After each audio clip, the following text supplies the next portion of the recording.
Et maintenant, ce que l'on va voir, c'est le cas de figure que vous allez rencontrer le plus souvent, c'est-à-dire le moment où on vous donne un soluté en pourcentage de la solution. Donc là, j'ai pris l'exemple numéro 4, où on sait qu'on a 15% de notre solution qui est du glucose.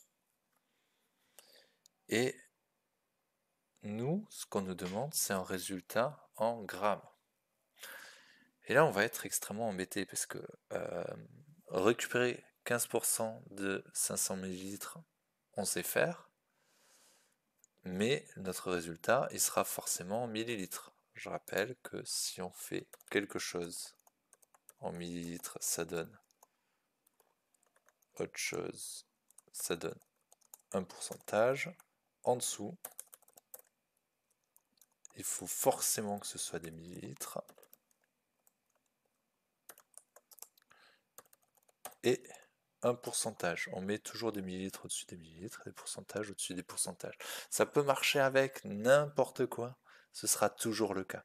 Si votre postulat de base, c'est A et B, en dessous, vous aurez A à gauche et B à droite. Ce sera constamment ça. Et nous, le problème, c'est qu'on nous demande une quantité en grammes et on a un volume en millilitres. Donc, pour faire ça, on va faire quelque chose qui est extrêmement faux dans la méthode. Donc, on va faire quelque chose de faux. Et je le répète, c'est faux dans la méthode, mais pratique. Je rappelle que le mot qui est important ici, c'est ça. Ce que l'on va faire, c'est faux, mais pratique. Et surtout, encore terriblement utilisé. Donc, c'est pour ça que je vais vous demander de valider vos résultats avec vos professeurs. Je vais vous faire une deuxième vidéo en fait pour vous expliquer ce qu'il aurait fallu faire pour être correct. On va se poser un petit peu sur ce que veut dire 15%. Ça veut dire qu'il y a 15% de soluté, donc ici du glucose, et les 85% de quoi? Dans la plupart des cas que vous allez rencontrer, vous, dans vos métiers, ce sera 85% d'eau. Et l'eau,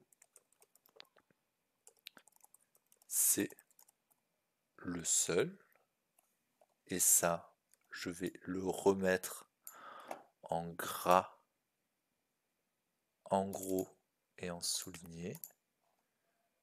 Je rappelle que l'eau, c'est le seul liquide où vous avez le droit de dire 1 kg, c'est égal à 1 litre. Et je rappelle, c'est le seul où vous avez le droit de dire ça. Oh, ça c'est moche ça. 1 kg est égal à 1 litre.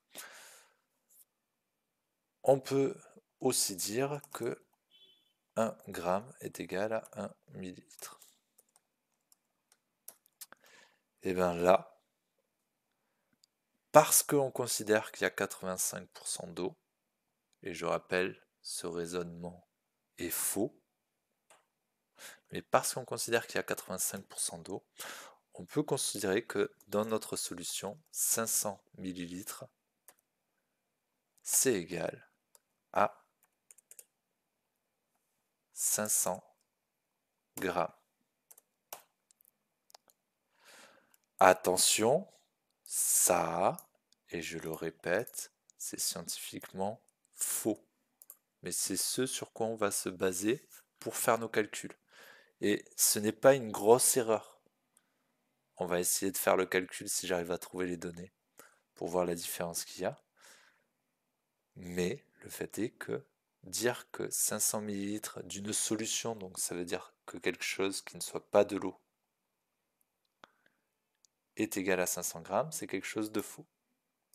Mais là, pour la simplification, on va le faire.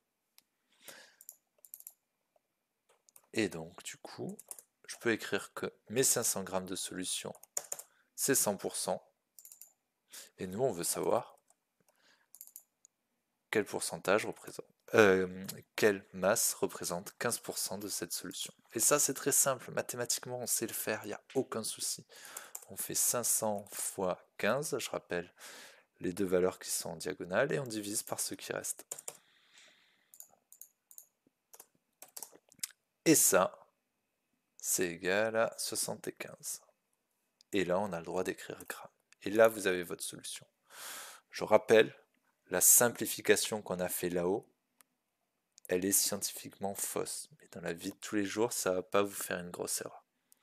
En revanche, si vous voulez aller plus loin, je vais vous faire une deuxième vidéo pour vous expliquer comment est-ce qu'on aurait dû faire et quelle est la donnée qu'il manque pour le faire correctement. Un dernier point, ici on a eu des 100%, si c'était pour 1000, ici vous auriez dû écrire 1000 pour faire votre calcul. La différence, elle est que là vous avez qu'un 0, là vous avez deux zéros.